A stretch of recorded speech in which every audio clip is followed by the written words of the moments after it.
এডুফ্ৰী একাডেমীলৈ সকলোকে স্বাগতম জনাইছোঁ। আমি পঢ়ি আছিলোঁ সপ্তম শ্ৰেণীৰ ইংৰাজী পাঠ্যপুথিৰ প্ৰথমটি পাঠ হবিজ। হবিজৰ আজি আমি তৃতীয়টি খণ্ডলৈ আগবাঢ়িছোঁ। তৃতীয়টি খণ্ডত আমি ইৰফান নামৰ ল'ৰাটোৰ হবিৰ বিষয়ে পঢ়িবলৈ লৈছোঁ। ইয়াত কি কৈছে? I like to paint. Painting is my hobby.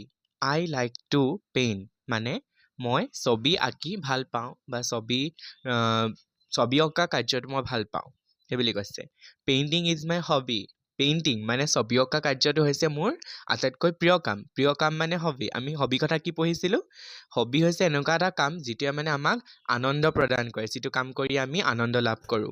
এই ইৰফান নামৰ ল'ৰাটোৱে কি কৰি আনন্দ লাভ কৰে? পেইণ্টিং অৰ্থাৎ ছবি আঁকি। I use water colours in my paintings মানে আমি বিভিন্ন ধৰণৰ কালাৰ্ছ ইউজ কৰিছোঁ হয়নে? আমি নিশ্চয়কৈ ছবি আঁকোঁ। সেই ছবিবোৰত আমি বিভিন্ন ধৰণৰ কালাৰ ইউজ কৰোঁ।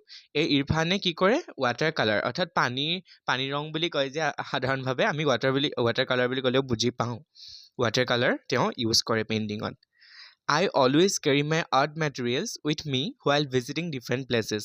অৰ্থাৎ তেওঁ যেতিয়া বিভিন্ন ধৰণৰ ঠাইলৈ যায়, I always carry তেওঁ সদায় লগত নিয়ে। কি নিয়ে? My art materials তেখেতৰ বা ইৰফানৰ যিখিনি ছবি অঁকা সা সৰঞ্জাম আছে বা সামগ্ৰী আছে, বাৰ্ছ, পেইণ্টখিনি হওক বা ৰংখিনি, তাৰপিছত কাগজ, পেঞ্চিল সেইখিনি তেওঁ সদায় লগতে নিয়ে।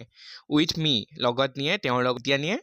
while visiting different places যেতিয়া বিভিন্ন ধৰণৰ ঠাইলৈ তেওঁ ফুৰিবলৈ যায়। ধৰি লৈছোঁ তেওঁ যেনিবা কোনোবা এখন নতুন ঠাইলৈ গৈছে, গছ এজোপা দেখিছে, পথাৰ, বৰ ধুনীয়া মনোৰম দৃশ্য এটা দেখিলে। তেওঁ ইয়াত যিটো দেখাই আছে, ইয়াত যিটো ছবি আঁকিছে সেইটো কথা কৈছোঁ।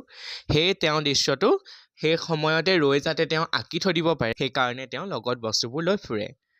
আই like to sit and paint landscapes মানে তেওঁ কি হয়?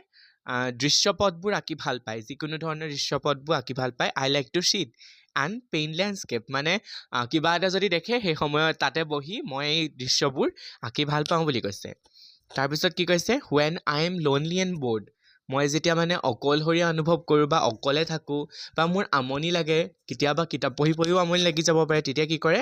আই take out my paint box and brush and keep myself busy. কি কৈছে? তেতিয়া তেওঁ কি কৰে? তেওঁ পেইণ্ট বক্স মানে য'ত তেওঁৰ ছবি অঁকা ৰংবোৰ আছে, পেঞ্চিলছবোৰ আছে, সেইবোৰ উলিয়াই আনে। আন ব্ৰাছবোৰ উলিয়াই আনে। ৱাটাৰ কালাৰ কৰিবলৈ আমাক ব্ৰাছ নিশ্চয়কৈ লাগিব। সেই ব্ৰাছবোৰ উলিয়াই আনে আৰু কি কৰে? And keep myself busy আৰু সেই ছবি অঁকা কাৰ্যটোত ছবি আঁকি, ৰং কৰি, বিভিন্ন ধৰণৰ দৃশ্যপট আঁকি তেওঁ নিজকে বিজি কৰি ৰাখে। আই কিপ মাই পেইণ্টিংছ কেয়াৰফুলি মানে তেওঁ যিবোৰ ছবি আঁকি যায় সেই ছবিবোৰ তেওঁ সাৱধানেৰে থৈ দিয়ে। I have participated in different art competitions and won prizes অৰ্থাৎ আই হেভ পাৰ্টিচিপেটেড আমি গ্ৰামাৰৰ বিষয়ে পঢ়িম। ইয়াত কি কৈছে? মই বিভিন্ন ধৰণৰ প্ৰতিযোগিতাত অংশগ্ৰহণ কৰিছোঁ। ইন ডিফাৰেণ্ট আৰ্ট কম্পিটিশ্যন বিভিন্ন ধৰণৰ ছবি অঁকা প্ৰতিযোগিতাত অংশগ্ৰহণ কৰিছে। আৰু কি কৈছে? এণ্ড অ'ন প্ৰাইজেছ আৰু বহুতো মই পুৰস্কাৰ পাবলৈ সক্ষম হৈছোঁ বুলি কৈছে। আজি আমি ইৰফানৰ বিষয়ে পঢ়িলোঁ। নেক্সট যিটো আছে সেইটো বিষয়ে পঢ়িম। তাৰপিছত আমি কুৱেশ্যন এনচাৰখিনি ডিছকাছ কৰিম। তাৰপিছত আমি পাঠটোৰ গ্ৰামাৰখিনি ডিছকাছ কৰিম।